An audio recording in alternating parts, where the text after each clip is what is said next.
Hey, what's up, everybody? Jason, part 4. I think it's part 4 of the Flying V build. In this video, hopefully, if everything goes on as planned, we will finish it. Last video we did the unboxing of the Rickenbacker. I have not touched it since. I want to finish the V before I go on to the Rickenbacker. So, without further ado, let me show you the guitar, and I'll tell you what I did. Okay, here's the Flying V. Let me get you a shot of the neck over here. In real life, from what I'm looking on this camera, it's a really bright red. It is not very bright. It's more of a really rich maroon. If you can see that, it's more of that color actually what you're seeing. The fluorescent light's really brightening that up. It looks more like that. That's kind of a more of a true color. It's not so bright like that. But as you can see, we still got a nice weather look going here. I kind of really like how this turned out. It's all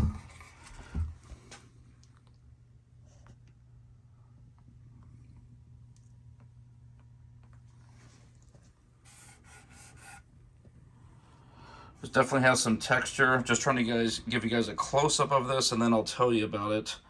I kind of had to sand the top too much. There's not so much black showing through. There's a little bit. So real quick, just to show you how I did that, guys, I just used my soldering gun and I burned it in. That's MTD Metal Till Death. That's my channel name. I was trying to figure out what to put on here, but I figured, hey, while we're pretty much making this guitar look kind of weathered and beat up, I figured I wouldn't want to put something that looked too perfect. So I thought that looked pretty cool. And then got a little a drip there I had to pull off. But anyway, so I ran into some huge trouble using the black oil stain. It wasn't drying, and then I put some polyurethane on it, and that wasn't drying. I basically had to sand this guitar almost down, re-sand it down to bare wood, but I wanted to leave some of the black on here, as you can see. Then I re-stained it with the red. I re-stained it with the RIT. So I'm going to tell you right now, if you're going to stain a guitar, one of these kits, use a water-based dye like RIT. This stuff works really good. Use a water-based. Don't use an oil-based. Also, I highly recommend using this. This is what I use to finish. This is polyacrylic. This is the same stuff that I used. I made these homemade cornhole boards back in Idaho, and I got some really good plywood. And me and my wife designed the Arizona flag look on these, and we use polyacrylic to finish it. And it's, I don't know if I can get in a glare in here. This stuff dries just completely perfectly dry, feels like a really, really nice finish. So that's what I used on the guitar. However, the first few coats, the polyacrylic kind of bleeds with the red. So you got, this stuff is kind of milky looking. If you take the top off, it's kind of milky, but it dries clear. But when I spread it on there, it was staying milky. You got to let those first three coats really sink in and dry. Once you get past about that third coat, then everything starts going on really nice and clear, starts drying fast, and you get a nice hard finish on here.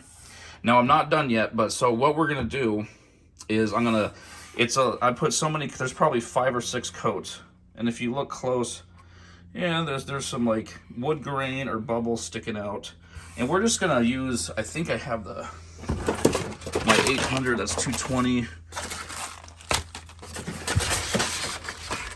I only have 320. Oh no, I got some finer stuff in here. Here's like 400, here's some 400 grit. I'll probably use this. And we're just gonna go over and just kind of really lightly just sand it a little bit smoother, get off any rough edges, and then we'll probably do 2 or 3 more coats, and then we'll buff it out, and then we can throw all the hardware on.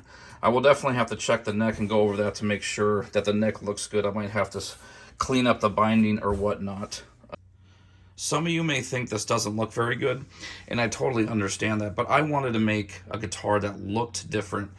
When you go into Guitar Center or Guitar Store, pretty much the majority of everything just has a nice paint job and a nice finish. I could have easily just canned this like flat black or something, sprayed on a clear coat, and it would have looked super awesome.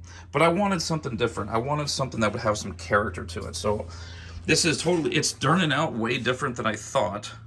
but I still like it. I really like how this is looking. This just looks like a weathered, nice satin look. You can feel the grain of the wood. It's not just like a perfect clear coat. I didn't want this to look perfect. So if you guys are wondering, hey, it doesn't look good. Well, I didn't want it to look perfect. So anyway, so without further ado, we'll just start sanding this down, and we're just gonna take off any rough stuff. Then I'm gonna go take it back in the house, let it sit for about half an hour to get back to room temperature, along with that polyacrylic. And then we'll add a few more coats. We'll buff and polish that by hand, and then we'll start slapping the hardware back on.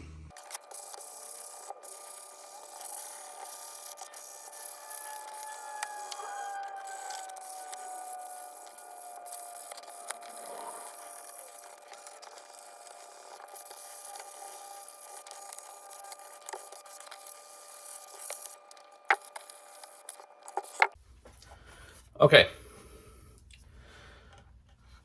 You might be able to see it's a little roughed. There's a lot of white, there's a white haze on it. So it's all sanded, and I blew it off with my air compressor. And so we're just, now what we're gonna do to get all the dust off is just wipe it. You can see the color come back out, but that will fade again when it dries. Just wanna make sure we get all the, and as you can see, we might have sanded a little bit too much in some spots. We're getting some dye. That's okay.